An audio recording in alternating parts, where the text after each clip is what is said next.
నైమిషార్యంలో జ్ఞానయజ్ఞ నిరస్తులైన శౌనకాది మహర్షులు సూతనకు నమస్కరించి, ఓ మహర్షి, మీరు మాకు అనేక సత్కథలు చెప్పితిరి.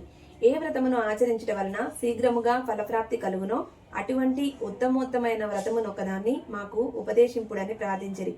అంతటా సూతుడు, మహాత్ములైన మహర్షులారా, ఒకరోజు కైలాసములో దివ్యరత్న ఖచిత సింహాసనంపై కూర్చునియున్న పరమేశ్వరుని పార్వతి ఏకాంతంలో ఇట్లా ప్రశ్నించింది: స్వామి, నేను మీ వద్ద అనేక శాస్త్రములను, ఆగమ విద్యలను నేర్చుకున్నాను.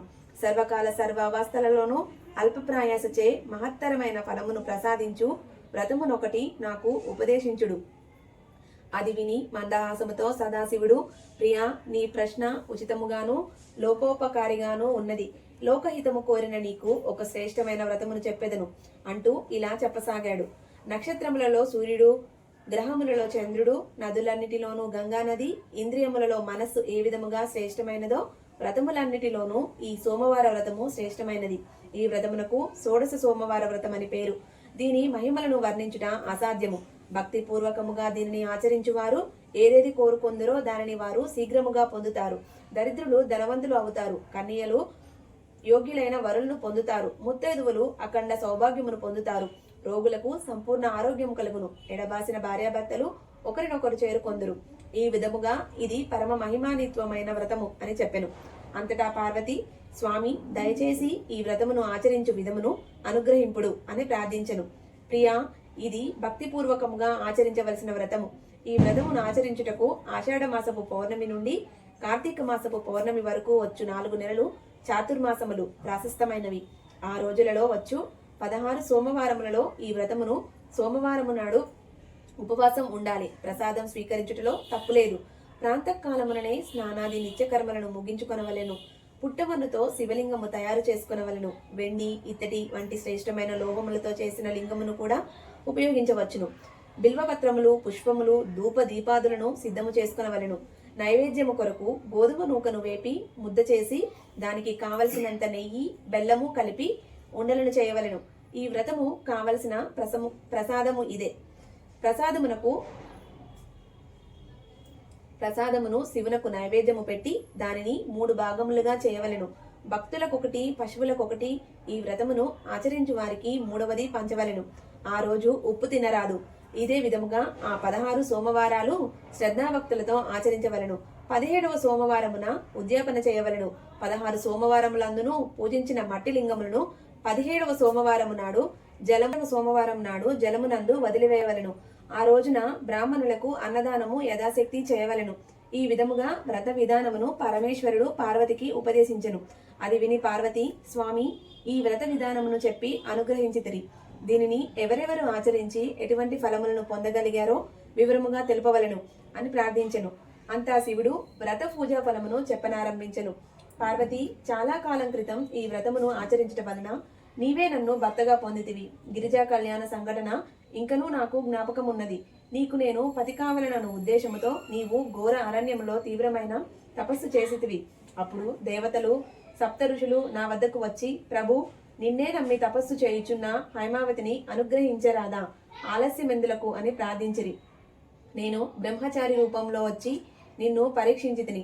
నిన్ను సంబోధిస్తూ శివునకున్న అవలక్షణములన్నిటినీ వర్ణిస్తూ, శివుడు విరూపి, అపవిత్రుడు, మొరటు వ్యక్తిని, అతనిని నీవు వేరెవరినైనా వివాహమాడరాదా అని పరిహసించితిని. అంతటా నీకు పట్టరాని కోపం వచ్చెను. కోపంలో కన్నులు ఎర్రబడి, శివనింద మహాపాపం, శివుడు లేని చోట నేను బ్రతకలేను, వేరొకరిని కన్నెత్తి కూడా చూడను అన్న నీ దృఢ నిశ్చయాన్ని ఖచ్చితంగా తెలిపితివి. అప్పుడు నేను నా నిజస్వరూపంతో నీ ముందు ప్రత్యక్షమయ్యాను. నీవు 16 సోమవారాల వ్రతము ఆచరించుటచే నీ కోరిక తీరినది. గిరిజా కళ్యాణం అతి వైభవముగా దేవఋషుల, గాంధర్వుల సమ్ముఖంలో జరిగినది. ఈ విధముగా వ్రతాచరణ వలననే నీకు నేను పతినైతిని అన్నాడు పరమేశ్వరుడు. అంతటా పార్వతి కూడా సంతుష్టురాలై, స్వామి, నాకును జ్ఞప్తికున్నది. ఆయనను ఆ వ్రత మహిమ మీ ముక్కంతా లోకానికి అందించడానికే అడిగాను. నా వలె వేరెవరు ఈ వ్రతమును ఆచరించి పుణ్యఫలమును పొందిరో చెప్పవలను నన్ను ప్రార్థించను. సదాశివుడు ఇతర సంఘటనలను కూడా చెప్పనారంభించెను.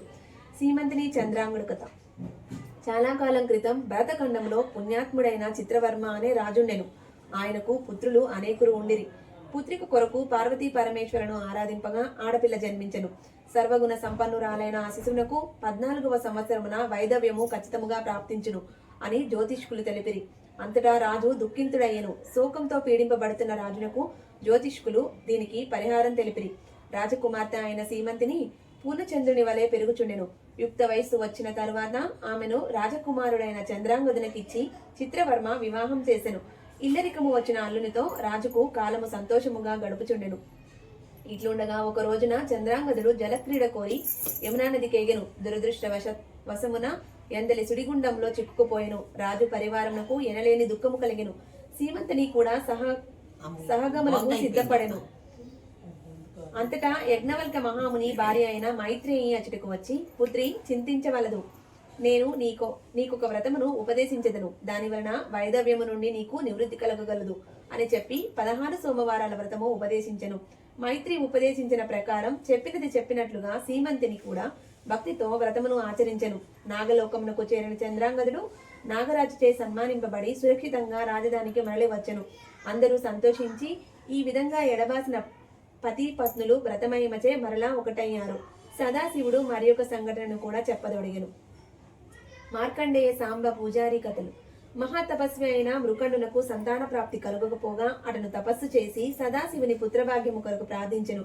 శివుడు ప్రత్యక్షమై, మహర్షి, నీకు 16 సంవత్సరముల ఆయువు గల సజ్జనుడైన కుమారుడు కావలనా, 100 సంవత్సరముల ఆయువు గల అద్యతమ పుత్రుడు కావలియునా అని ప్రశ్నించెను. ఋషి, నాకు 16 సంవత్సరముల ఆయువు గల సత్పుత్రుడు చాలు అనెను. శివుని అనుగ్రహంతో మార్కండేయుడు అనే సత్పుత్రుడు జన్మించెను. ఆయువు మిగేచుండగా అతను భక్తితో 16 సోమవారాల వ్రతమును ఆచరించి శివుని కృపకు పాత్రుడై చిరంజీవి అయ్యెను. ద్వాపర యుగంలో శ్రీకృష్ణుడు సమంతకమలని అపహరించెనన్న అపవాదు వచ్చెను. దాని నివారణ కొరకై అతను జాంబవతినిపై విజయము సాధించి మణిని సంపాదించి జాంబవతిని పరిణయమాడెను. సంతానము లేనందున ఆమె 16 సోమవారాల వ్రతము ఆచరించగా సంతాన ప్రాప్తి కలిగెను. బిడ్డకు సాంబా అని పేరు పెట్టిరి. శివపార్వతులు భూలోకమున సంచరించుచు ఒకసారి వైశ్యుని భార్య రూపమునందు దేవాలయమున ప్రవేశించి పాచికను ఆడనారంభించిరి. అందు శివునకు అపజయము కలిగెను. వైశ్యుడే గెలిచే నని పూజారి అసత్యము పలికెను. పార్వతికి కోపం కలిగెను. అసత్యము పలికిన అర్చకుని తక్షణమే కుష్ఠరోగి కమ్మని శపించెను. అర్చకుడు వికృత రూపుడయ్యను. శివ, శంకర అని అరుస్తూ అతను క్రింద పడిపోయాడు. అంతటా సుందరి అయిన ఒక వనిత ప్రత్యక్షమై, 16 సోమవారాల వ్రతమును ఆచరించుము, దీని వలన నీ రోగము నయమగును అని పలికెను. అర్చకుడు అలాగే చేశాడు. అతని వికృత రూపం తొలగిపోయింది. 16 సోమవారాల వ్రతాచరణ ఫలంగా అతనికి కుష్టు నివారణమయ్యెను. అనంతరము శివుని కృప వలన శివ సాన్నిధ్యము పొందెను. మార్కండేయ పురాణమందు చెప్పబడిన శివపార్వతీ సంవాద రూపమునున్న 16 సోమవారాల వ్రత కథ సంపూర్ణం. ఓం నమః శివాయ.